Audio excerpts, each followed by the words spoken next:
Assalamualaikum warahmatullahi wabarakatuh.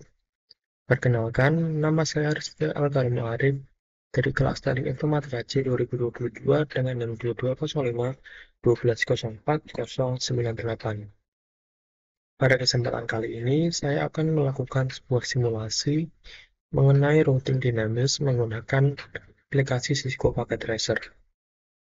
Langsung saja kita masuk pada video simulasinya. Baik, yang perlu kita lakukan pertama kali adalah membuat topologi jaringannya terlebih dahulu. Di sini kita akan membuat topologi jaringan yang kurang lebih sama, atau bisa dibilang sama dengan topologi jaringan pada simulasi sebelumnya, yaitu pada simulasi routing statis, di mana topologi ini terdiri dari 3 buah router, 3 buah PC, dan 2 buah server. Baik, langsung saja kita buat topologi jaringannya terlebih dahulu. Di sini kita memerlukan 3 buah router.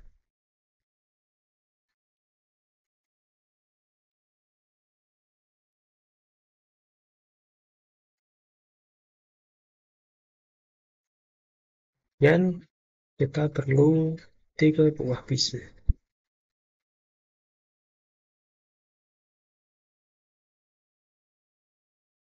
Dan juga kita perlu 2 buah server. Itu kita perlu melakukan rename pada setiap komponennya agar mempermudah kita dalam melakukan simulasi nantinya. Tak lupa kita juga melakukan sedikit perubahan posisi pada komponennya agar memudahkan kita dalam melakukan simulasi.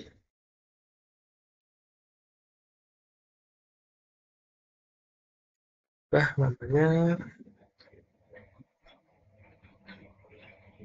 dari visi,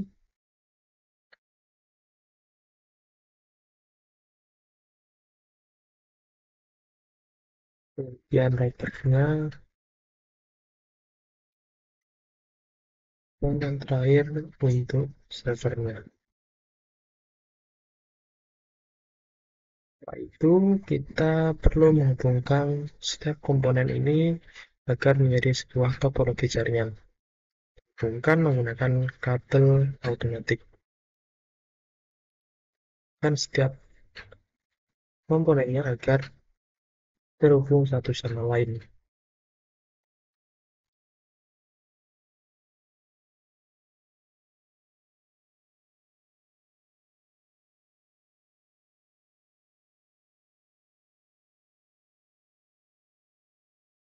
Setelah setiap komponennya terhubung, kemudian kita perlu melakukan konfigurasi pada setiap komponen yang ada. Di sini kita mulai dari PC1 terlebih dahulu. Untuk PC1 ini, alamat IP-nya adalah 192.168.1.1. Kemudian subnet masknya adalah /26 atau 192. Untuk default gateway-nya adalah 192.168.1.62. Kemudian kita keluar dan kita masuk pada PC2. Pada PC2 ini, alamat IP-nya adalah 192.168.1.65. Subnet masknya adalah /26 atau 192. Default gateway-nya adalah 192.168.1.1.126. Dan kita lanjut pada PC3.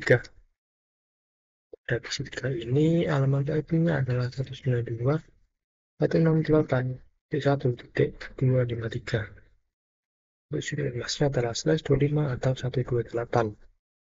Dan untuk default gateway-nya adalah 192.168.1.254. Kemudian kita lanjut ke server 1 terlebih dahulu.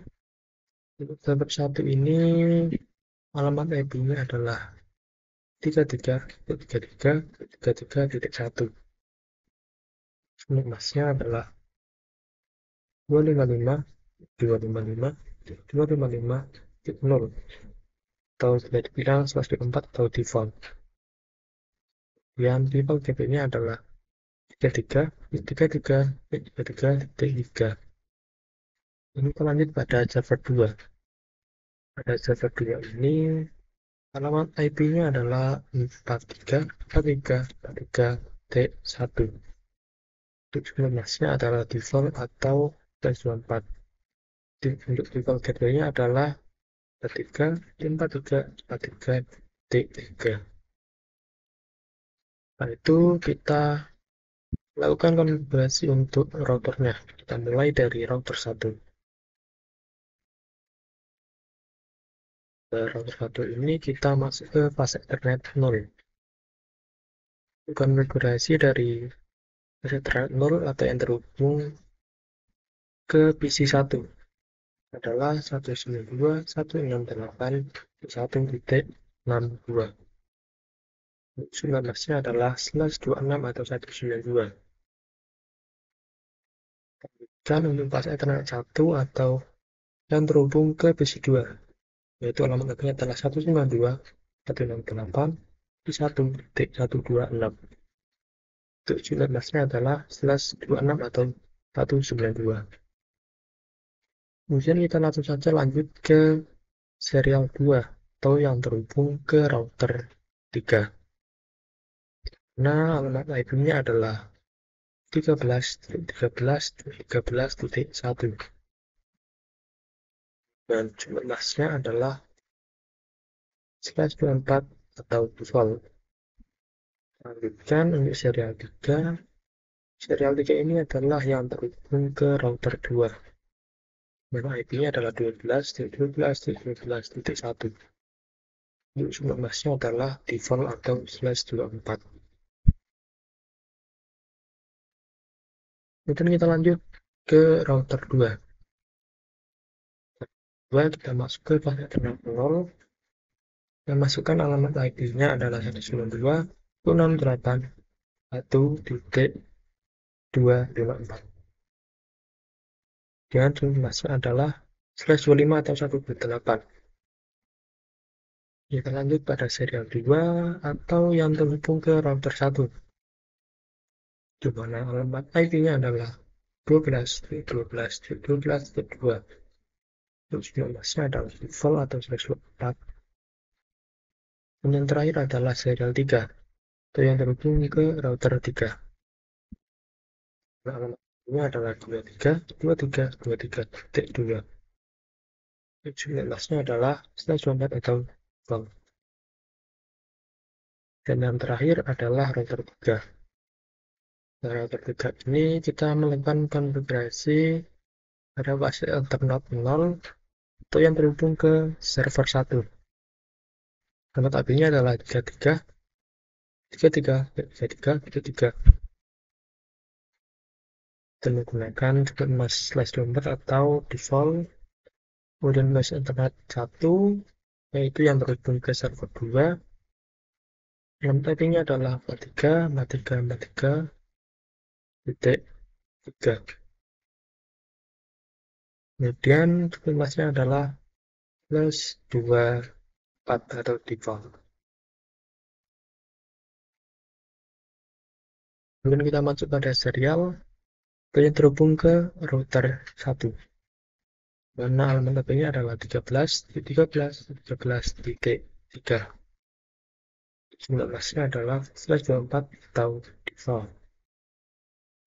Selanjutnya kita masuk ke yang terakhir adalah serial 3. Mana alamat IP-nya adalah 23.23.23.3. Dan subnet masknya adalah default. Dan kita centang. Dan itulah tadi konfigurasi untuk setiap komponennya. Berikutnya, yang perlu kita lakukan adalah memasukkan atau mengisikan network routing RIP setiap router. Kita bisa masuk ke router 1 terlebih dahulu, kemudian masuk ke IP, dan kita tambahkan network yang terhubung ke router 1, di mana ada network 192.168.1.0. Dan kita tambahkan, kemudian ada juga network yang terhubung ke router 3, di mana alamatnya adalah 13.0.0.0. Dan yang terakhir, yang terhubung ke router 2, alamatnya adalah 12.0.0.0. Itu kita masukkan juga untuk router 2. Router 2 ini terhubung ke router 1,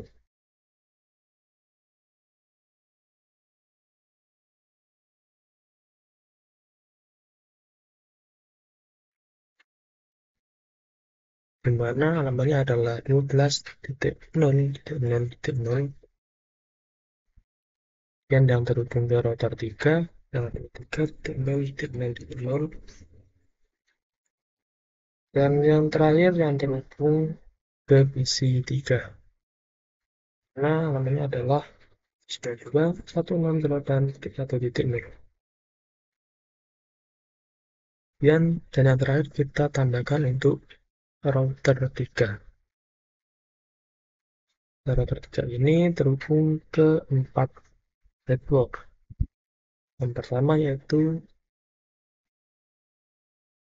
ke router 1, yaitu 13.0.0.0. Kemudian yang terhubung ke router 2 yaitu 33.0.0.0. Kemudian terhubung ke server 1 yaitu 33.0.0.0. Dan terakhir yang terhubung ke server 2 yaitu 43.0.0.0.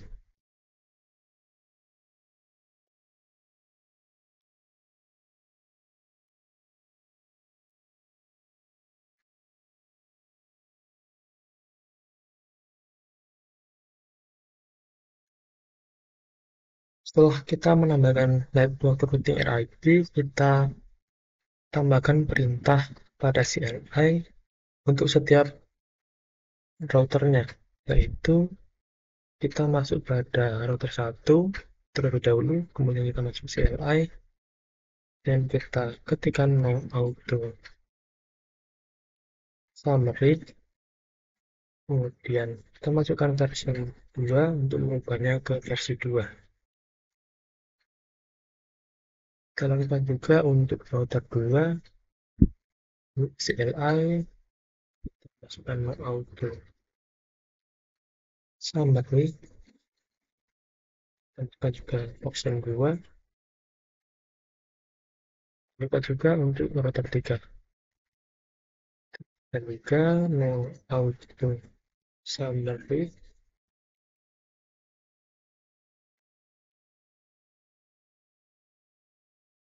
kemudian version 2.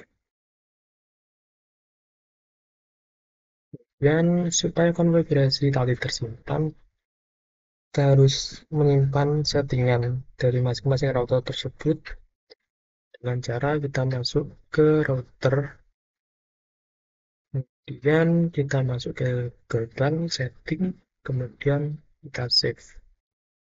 Lakukan juga untuk router 2, config setting, save, kemudian router 3, config setting, save.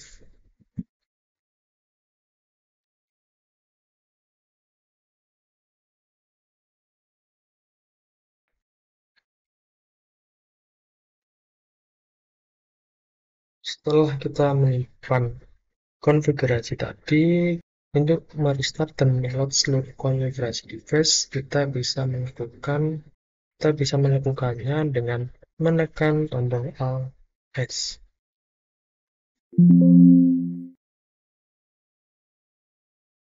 Dan setelah itu kita bisa menunggunya beberapa saat sehingga berhasil di restart dan juga mengupload seluruh konfigurasi device yang ada. Setelah itu kita bisa menampilkan tabel routing pada masing-masing router dengan memasukkan command show IP route. Misalnya kita masuk ke router 1 dan kita masuk ke CLI.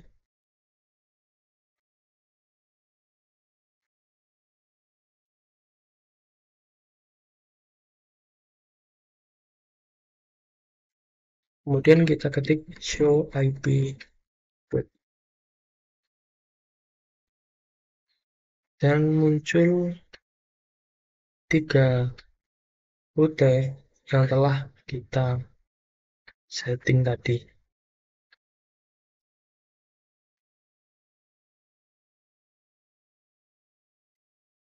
Kemudian kita cek juga pada router 2 CLI dan kita ketik show IP route, muncul juga. Cek juga pada router 3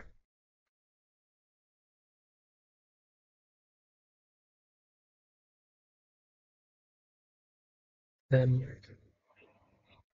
kita juga mendapatkan hasil yang hampir serupa.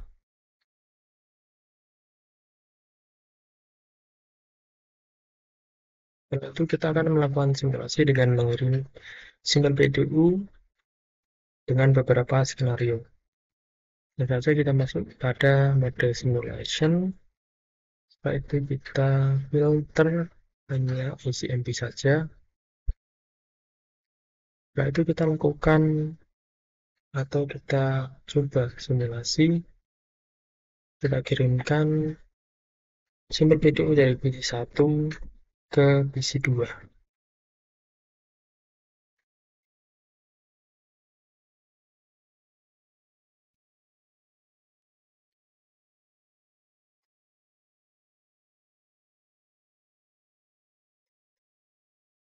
Selanjutnya kita kirimkan dari PC 1 ke PC 3.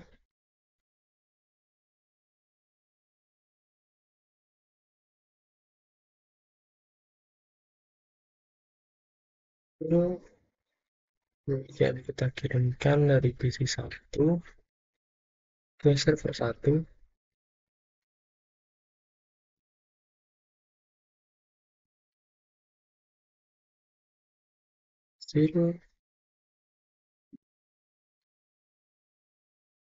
Kita kirimkan dari PC 1 ke server 2.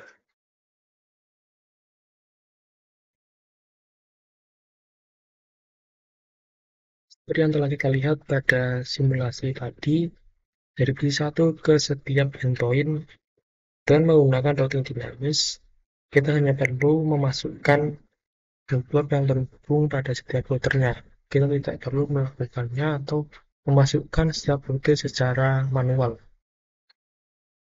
Selanjutnya kita melakukan simulasi pengiriman simbol PDU dari PC 3 ke setiap endpoint-nya. Kita lakukan dari PC 3 ke PC 1, berhasil, dan kita kirim dari PC 3 ke PC 2, berhasil juga. Kemudian kita kirim dari PC 3 ke server 1, pengiriman juga berhasil. Dan yang terakhir dari PC 3 ke server 2.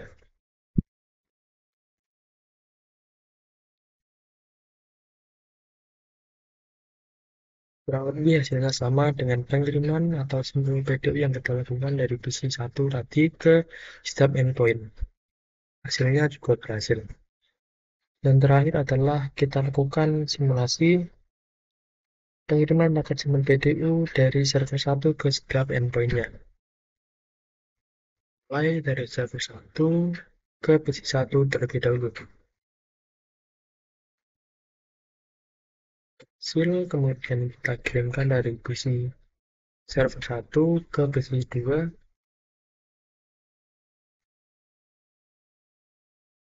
hasil juga kemudian kirim dari server 1 ke PC 3, hasil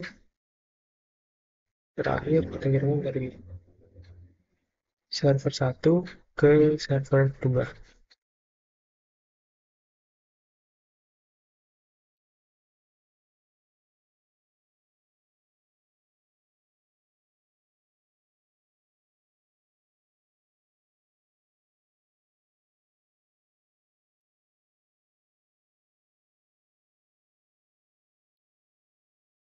Hasil juga.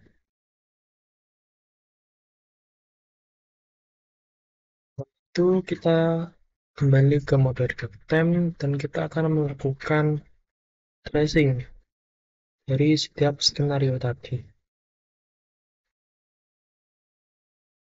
Mulai dari PC 1, kita lakukan tracing dengan kita masuk ke command prompt, kemudian kita ketikkan mem tracer, kemudian alamat IP dari handphone yang ingin kita tuju. Misalnya kita ingin tracing dari PC 1 ke PC 2. Masukkan IP-nya adalah 192.168.1.65 dan muncul rute dari pengiriman PC 1 ke PC 2. Kemudian kita cek juga dari PC 1 ke PC 3.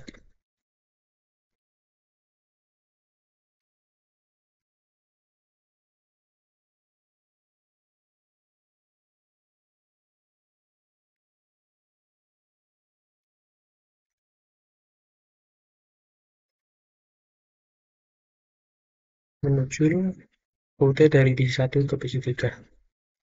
Kemudian kita cek juga dari PC 1 ke server 1.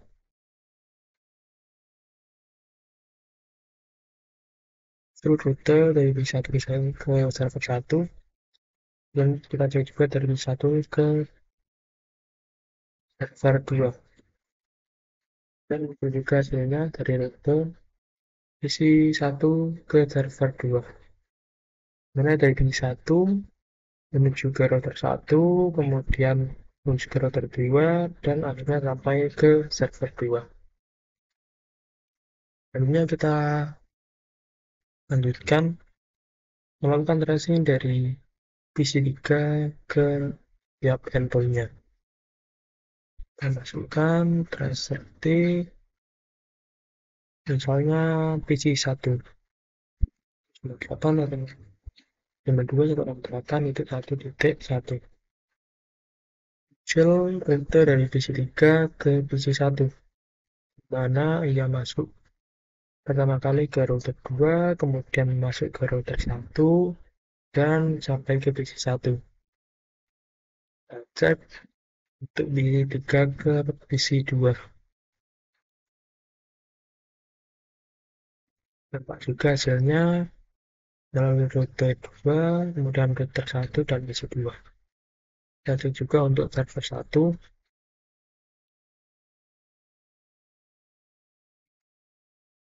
Hasil juga. Kemudian kita cek juga untuk server 3, server 2.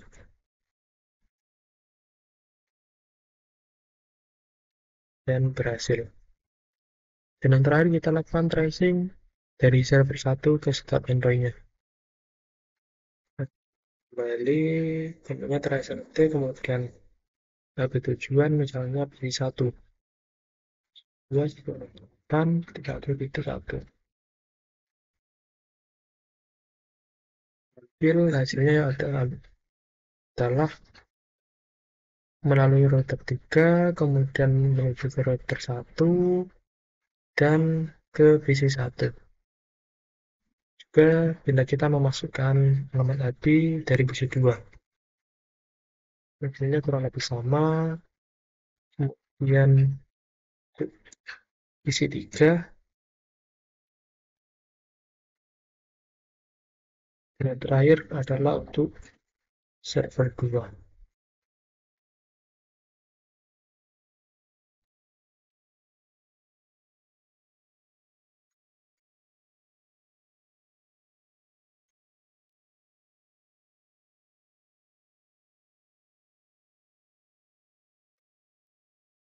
Dan setelah itu di sini kita akan melakukan sedikit studi kasus di mana bagaimana atau apa yang terjadi jika kita memutus jalur yang terhubung antara router 1 dengan router 3. Kira-kira apa yang akan terjadi?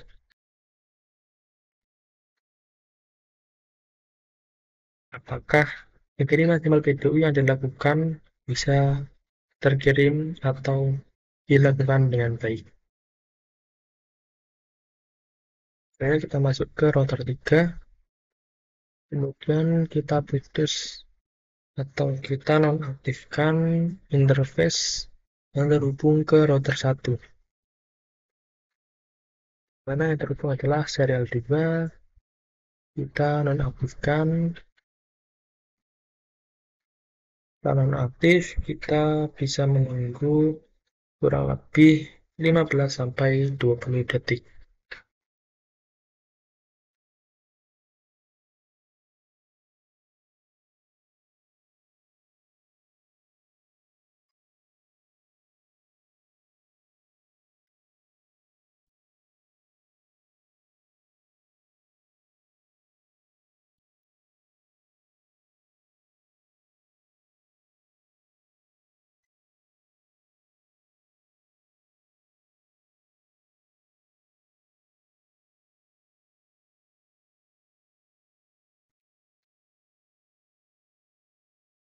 Setelah itu kita akan melakukan pengiriman simbol PDU seperti yang telah kita lakukan tadi. Setelah kita melakukan pemutusan jalur dari router 1 ke router 3, kita masuk ke mode simulasi, kemudian kita kirimkan simbol PDU dari misalnya PC1 ke PC2, hasil, kemudian kita kirim dari PC1 ke PC3, hasil, kemudian dari PC1 ke server 1.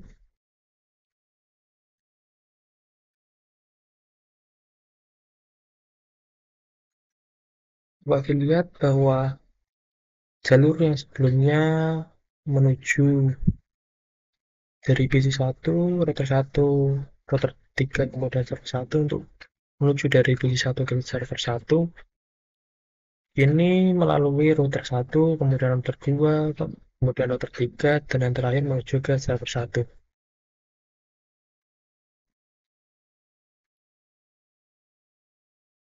Yang terakhir adalah PC1 ke server 2.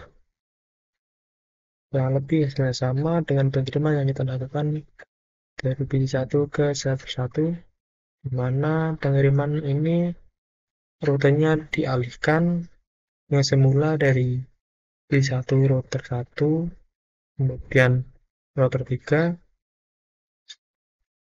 telah mengalami pemutusan atau nonaktif jalur R1 atau router 1 ke router 3, maka akan dialihkan ke router 1, kemudian router 2, dan router 3, dan ke endpoint yang kita tuju.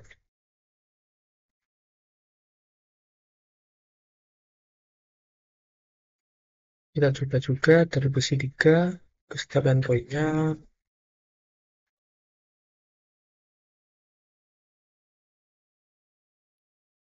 Hasil, kemudian kita kirim PC 3 ke PC 2.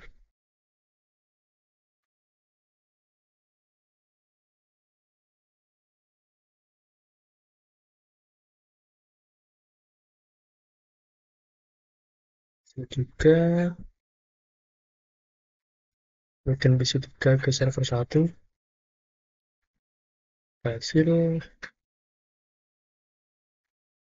dari PC 3 ke server 2.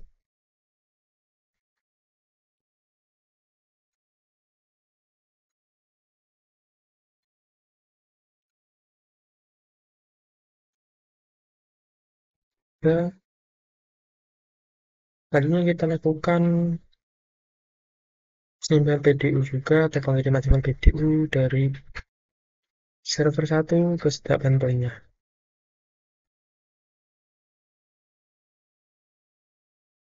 Pengiriman simbol PDU dari server 1 ke PC 1 kurang lebih hasilnya sama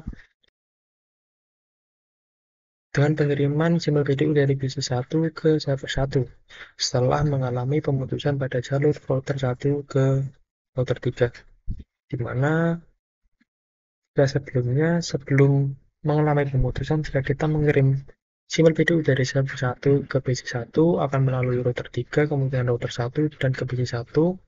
Setelah mengalami pemutusan atau nonaktif jalur router 3 ke R1 atau router 1, maka akan dialihkan melalui router 3, kemudian ke router 2, lalu ke router 1 dan ke PC 1. Selanjutnya kita coba server 1 ke PC 2.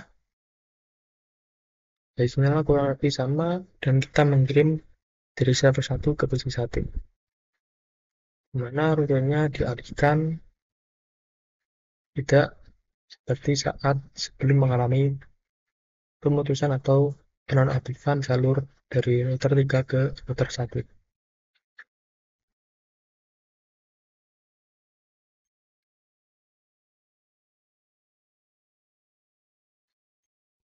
Terakhir yaitu kita kirimkan dari server 1 ke server 2 dan hasilnya juga berhasil. Kurang lebih itulah tadi simulasi mengenai rute dinamis yang bisa saya lakukan. Jika ada kekurangan, saya mohon maaf. Wassalamualaikum warahmatullahi wabarakatuh.